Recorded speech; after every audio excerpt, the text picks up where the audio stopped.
Your dollar says, "In God we trust." But here's something wild.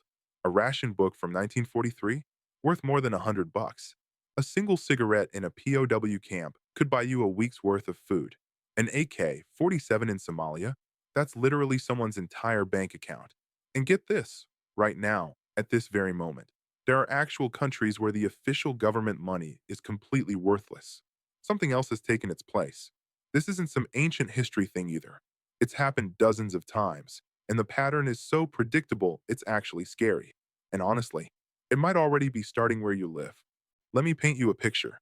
May 1942, United States of America. You walk into a grocery store with a crisp $20 bill in your hand. Real money, legal tender, the whole deal. The cashier looks at what you've got in your cart: sugar, coffee, meat, butter, and a gasoline coupon for your car. She looks up at you and says, "I need your ration book." Plot twist, you don't have it. You left it sitting on your kitchen counter at home. She won't sell you anything. Your $20? Completely worthless. And I'm not talking about inflation here. Not talking about banks failing. The government literally declared that money alone can't buy you the stuff you need to survive. You need stamps. Red stamps for meat, blue stamps for processed foods. Each one of those stamps is worth more than actual currency because stamps represent access to real, physical goods. Money? The government can print however much they want. Stamps? Those are finite. And when goods are scarce, the finite thing becomes the real currency. Here's what they never tell you in school. Ration systems don't just supplement money, they completely replace it. Let me break down exactly how this works. World War II. Britain rolls out rationing in January 1940. Every single citizen gets a ration book. You get 12 coupons per year for clothing, 16 ounces of meat per week, 8 ounces of sugar, 2 ounces of butter. You could have £1 million sitting in your bank account. Doesn't matter one bit. You're getting your 2 ounces of butter just like everyone else. The ration book becomes the actual currency. And almost immediately, it creates this whole secondary market. So here's what went down. Within literally months, a black market pops up. People start trading ration coupons with each other. One meat coupon gets you 3 sugar coupons, 2 clothing coupons for 1 gasoline coupon. The exchange rates go up and down based on supply and demand. Sound familiar? It's literally a currency market. Except the currency isn't coming from the central bank, it's coming from the Ministry of Food. These coupons have exchange rates against British pounds and against each other. You could actually calculate the coupon to pound exchange rate on any given week. In 1943, one clothing coupon is trading for £3 on the black market. That's the real value, not whatever make-believe value the government claims it has. The market figures out what things are actually worth. But here's where things get really interesting. The black market isn't just people swapping coupons with their neighbors. It's an entire parallel economy. You've got counterfeit ration books floating around, stolen government stamps, corrupt officials selling books under the table, criminal networks distributing goods. By 1944, police estimate that 15 to 20% of all transactions in Britain are happening in the black market. Think about that for a second. That's not a black market anymore. That's a shadow economy. One-fifth of the entire British economy is running on an alternative currency system. The government pretends it doesn't exist. The people? They're participating in it every single day. And this exact pattern repeats itself everywhere rationing gets imposed. Now watch this. Post-war Germany, 1945 to 1948. The Reichsmark is the official currency, and it's absolutely worthless. Hyperinflation destroyed it. The Allied occupation comes in, and they don't fix anything. They just issue occupation marks. Also worthless. So what do actual Germans use to buy stuff? Cigarettes. American cigarettes specifically. One Lucky Strike cigarette becomes the standard unit of currency. Everything gets priced in cigarettes. A loaf of bread, free cigarettes. A pair of shoes, 40 cigarettes. A bicycle, 300 cigarettes. People who don't even smoke are carrying around cigarettes just to make purchases. Smokers have to literally choose between smoking their money or spending it on food. Let me show you why cigarettes work so well. They're standardized. Every Lucky Strike is identical to every other Lucky Strike. They're divisible. You can break one cigarette into pieces for smaller transactions. They're durable enough. They last several months if you keep them dry. They're portable. Fit right in your pocket. They're valuable. Everyone wants them. And this is crucial. The supply is controlled. Only American soldiers have access to them. Germans can't just produce more. This actually makes cigarettes better money than the official German currency. They meet the criteria that economists use to define currency better than the German mark does. The cigarette economy runs for 3 full years until they do currency reform in 1948 and create the Deutsche Mark. But for 3 entire years, 40 million Germans are doing business in cigarettes. Here's the pattern you really need to see. Rome, 3rd century AD. The currency gets debased. Soldiers start demanding payment in actual goods instead of coins. The whole Roman economy shifts to barter and commodity money. Salt becomes currency. That's literally where we get the word salary from, salt payment. Medieval Europe after the Black Death hits. There's a labor shortage. Coins are scarce. Tons of regions go back to barter. Grain becomes the standard for transactions. Revolutionary France in the 1790s. The assignat paper money goes through hyperinflation. People just start trading goods directly. Bread, wine, cloth, anything real. Soviet Union, 1991. The ruble collapses. Cigarettes and vodka become the primary currencies. Factories are paying workers in products they manufacture. Teachers get paid in furniture. Doctors are getting paid in vegetables. The entire economy runs on barter and commodity money. Yugoslavia in the 1990s. Hyperinflation hits.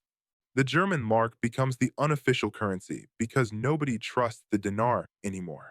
Argentina, 2001. Currency crisis. Provinces start issuing their own scrip. Businesses create their own alternative currencies. People are just trading services directly. You see it now? When official currency fails, people don't just stop trading. They find something else to use. Something real. Something scarce. Something everyone actually wants. And whatever they choose becomes the new money. It's not planned out. It's not organized by anyone. It emerges spontaneously from millions of individual transactions happening simultaneously. This is honestly the most important economic lesson that nobody ever teaches you. Money is not whatever the government declares it to be. Money is whatever people collectively agree has value. When those two things diverge from each other, the government loses control. Now let me show you the extreme version of this. Somalia, 1991 to literally right now. The government completely collapses. There's no central bank, no currency system. The Somali shilling technically exists, but nobody trusts it. So what becomes money? Weapons. Specifically, AK-47 rifles. One AK-47 has a stable, recognized value. It can be traded for goods, for services, for safe passage through different territories. It's accepted everywhere because it represents power. The power to protect yourself. The power to extract resources. The power to trade. An AK-47 is simultaneously a tool, a store of value, and a medium of exchange. It's literally money. Here's the uncomfortable truth nobody wants to say out loud. In a collapsed state, weapons are actually the most rational form of currency. They meet every single criterion. Universally desired? Check. Everyone needs protection. Relatively scarce? Check. Can't be easily reproduced. Durable? Check. An AK-47 lasts for decades. Divisible? Sort of. Ammunition works as smaller denominations. Portable? Check. Standardized? Check. Every AK-47 is functionally identical to every other one. The weapon as currency economy has persisted in Somalia for decades now. It exists in parts of Afghanistan, in regions of Syria, in areas of Sudan. When the state fails completely, weapons become money. Not metaphorically, literally. But you're probably thinking this is all extreme cases, right? Failed states, or zones. This kind of thing doesn't happen in developed countries. Wrong. Dead wrong. Let me show you company scrip. United States, 1890s to 1930s. Coal mining towns, lumber camps, factory towns. The company owns literally everything. The houses, the stores, the land under your feet. Workers get paid in company scrip, paper notes issued by the company that can only be redeemed at company stores. The scrip has zero value outside the company town. You can't use it in the next town over. You can't pay your federal taxes with it. It's only money within the company's economic ecosystem. And this was legal, widespread. Millions of American workers got paid in private currency. Here's how the mechanism works. You work in the coal mine. The company pays you $10 per week in scrip. You need food to survive. The company store charges $12 per week for basic groceries. You go into debt. The company advances you credit. Now you owe the company money. You can't leave. If you try to leave, you still owe that debt. The company can legally prevent you from leaving until the debt gets paid. But the debt never gets paid because the prices are deliberately set to keep you in permanent debt. This is literally debt slavery. Legal. In America, in the 20th century, the currency system is the control mechanism. The company issues the money. The company controls all the prices. The company owns the worker. It's not until the 1930s that company scrip gradually gets outlawed, but it demonstrates the principle perfectly. Private currencies create power structures. Whoever controls the money supply controls the entire economy. Now fast forward to today. Right this second. What's the modern version of all this? Let me show you. Venezuela, 2016 to present.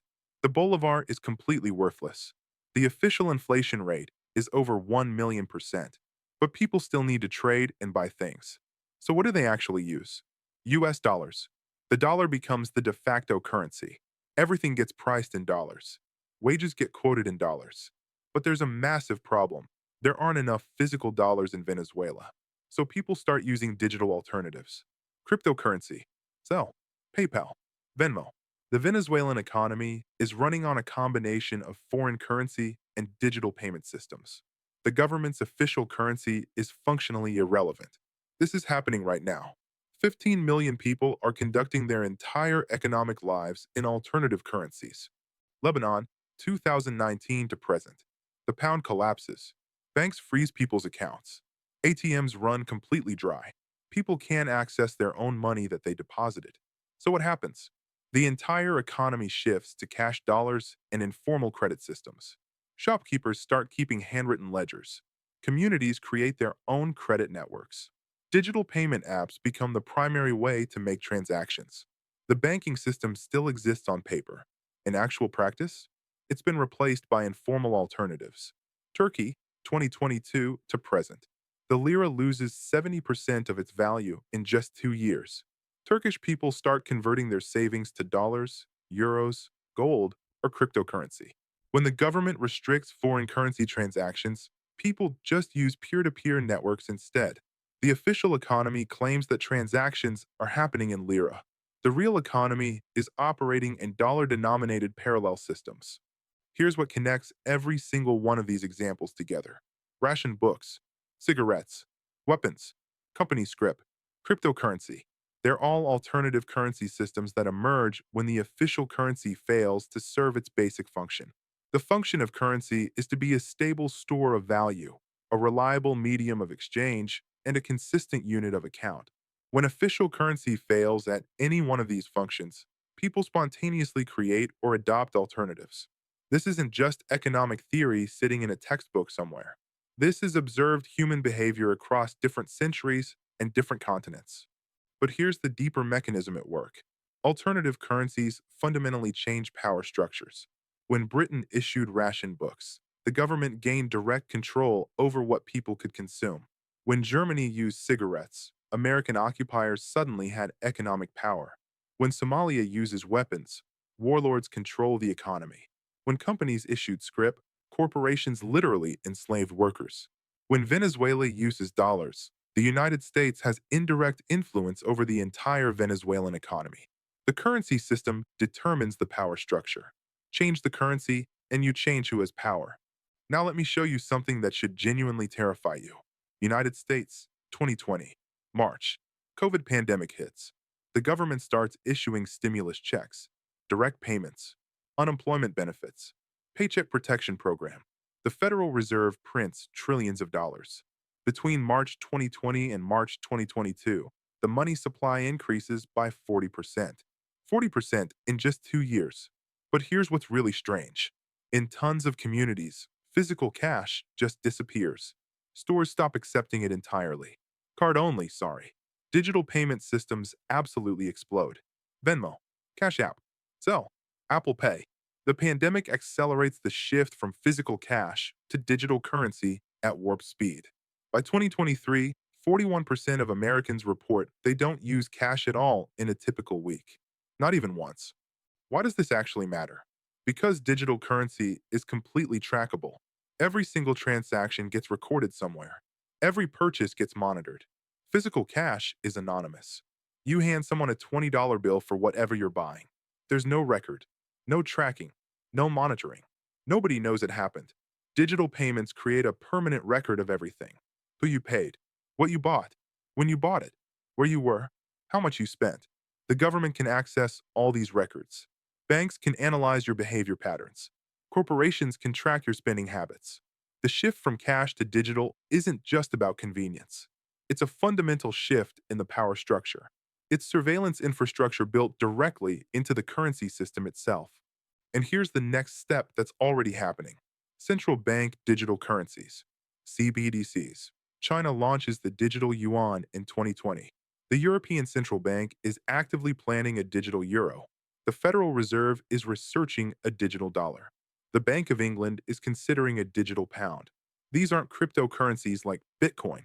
These are government-issued digital currencies. Direct digital accounts with the central bank. No physical cash exists. No private banks acting as intermediaries. Every single transaction flows through the central bank. Complete visibility. Complete control. The central bank can see every transaction you make, can freeze your account, can block specific payments, can impose negative interest rates by automatically deducting money from your account, can implement programmable money that literally expires if you don't spend it by a certain date, can restrict what you're allowed to buy and where you're allowed to buy it from. This is not me speculating about some dystopian future. This is stated policy in China right now. The digital yuan includes the technical capability for the government to track every transaction, freeze any account, and control what people spend money on. The Chinese government can see every single purchase made with digital yuan, can prevent certain purchases from happening, can incentivize other purchases. The currency itself becomes a tool of social control, and China is actively exporting this system to other countries. They're offering digital yuan infrastructure to developing nations, creating an alternative to the dollar-dominated system, but also creating a surveillance and control infrastructure on a global scale. You're probably thinking this is dystopian nightmare stuff. This would never happen in democracies, right? Are you actually sure about that? Let's think through the incentives for a second. Governments want to prevent tax evasion. Digital currency makes that way easier. Governments want to prevent crime. Digital currency enables total tracking. Governments want to implement monetary policy. Digital currency allows direct control. Banks want to prevent bank runs. Digital currency can restrict withdrawals. During a crisis, governments want to provide stimulus payments. Digital currency enables instant targeted payments to specific people. Every single incentive pushes toward digital currency. Every incentive pushes toward more control. But here's what actually happens when you push too hard. People find alternatives. Just like ration books created black markets. Just like worthless marks created cigarette economies. Just like collapsed states created weapon currencies. If governments impose oppressive digital currency systems, people will adopt alternatives. Cryptocurrency, precious metals, barter networks, informal credit systems. The spontaneous emergence of alternative currencies is a human constant throughout history. You cannot stop it from happening. You can only force it underground where you can't see it. And this is already happening right now. In countries with capital controls, people are using cryptocurrency to move money around. In countries with currency restrictions, people are trading on informal markets.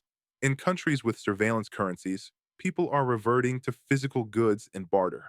The more control governments try to impose, the more the economy fragments into formal and informal sectors. The official economy shrinks. The shadow economy grows. This pattern is completely universal across every country and time period. Now let me connect all the threads together. Ration books during World War II demonstrated that governments can completely replace market-based currency with controlled allocation. The cigarette economy in post-war Germany proved that commodity money can function better than official currency. Company scrip in America showed that private entities can create currency systems that literally enslave people. Weapons as currency in failed states reveal that power itself can be directly monetized. Modern Venezuela, Lebanon, and Turkey demonstrate that when official currency fails, people will adopt whatever actually works. The shift to digital payments in developed countries is creating surveillance infrastructure. Central bank digital currencies represent government control over every single transaction you make. The lesson is crystal clear. Currency is power. Whoever controls the currency controls the entire economy. When official currency fails, alternative currencies emerge from nowhere. When governments impose control through currency, people find ways around it. The form of money actually matters. Physical cash enables freedom and privacy. Digital currency enables surveillance and control. Commodity money enables independence from government systems. The choice of currency system is fundamentally a choice of power structure. Here's the uncomfortable question nobody wants to ask. What happens in the next crisis? The next pandemic? The next financial crash? The next war? Governments will reach for the tools that provide maximum control. Digital currencies, rationing systems, capital controls. They'll present all of these as temporary emergency measures. But temporary measures have this funny way of becoming permanent. Britain's wartime rationing lasted until 1954, 9 years after the war actually ended. China's digital yuan surveillance was justified as necessary for national security. It's now permanent infrastructure that's never going away. Once control mechanisms get built, they're rarely dismantled. So what does this actually mean for you personally? You probably already use digital payments for everything. It's convenient. It's fast. It's easy. You probably don't even think about the implications. But every single transaction you make digitally is being recorded somewhere, analyzed by algorithms, stored permanently. If the government decides to implement capital controls tomorrow, they can do it. If the government decides to freeze your account, they can do it. If the government decides to prevent you from making certain purchases, they can do it. The infrastructure already exists right now. It just requires activation. And in a crisis, activation happens incredibly fast. Look at Canada in 2022. Trucker convoy protests. The government invokes emergency powers. Banks freeze the accounts of protesters and people who donated money to them. Without a trial. Without formal charges. Just frozen. Gone. The digital payment infrastructure enables instant financial punishment. This happened in a Western democracy. This happened to citizens who were exercising what they believed was legitimate protest. Whether you personally agree with those protests or not is completely irrelevant here. The mechanism is what matters. The government used the financial system as a weapon against its own citizens. Digital currency made it possible. So here's the pattern that keeps repeating.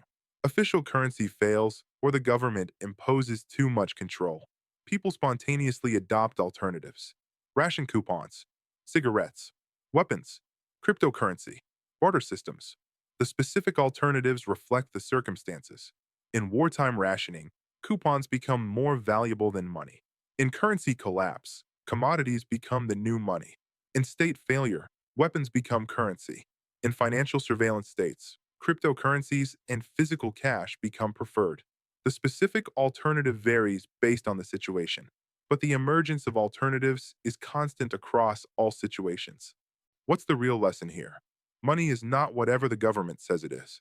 Money is whatever people will accept as payment for goods and services.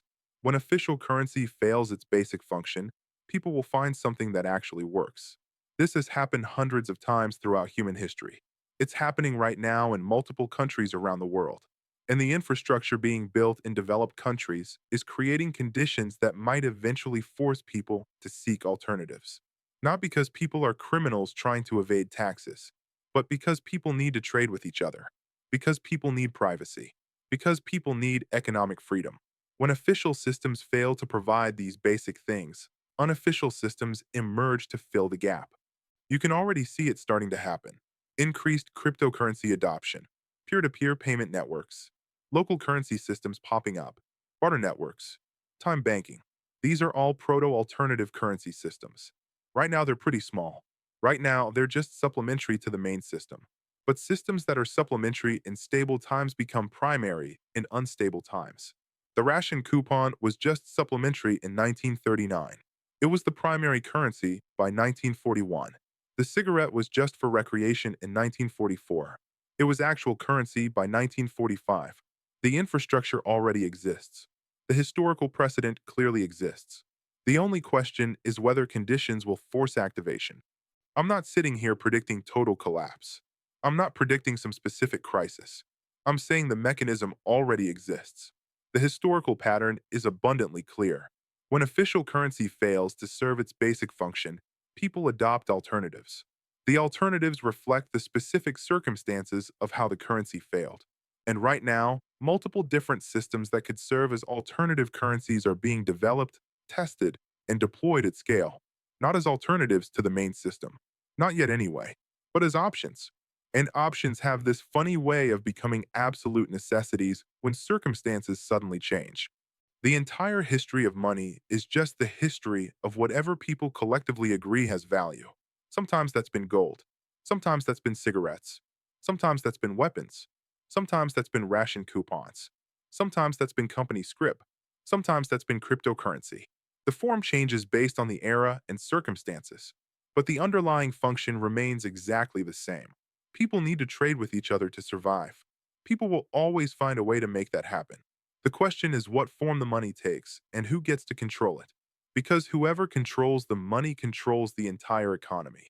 And whoever controls the economy controls the people living in it. That's not conspiracy theory nonsense. That's just history. That's what's happening right now in multiple countries. That's what you should actually be watching.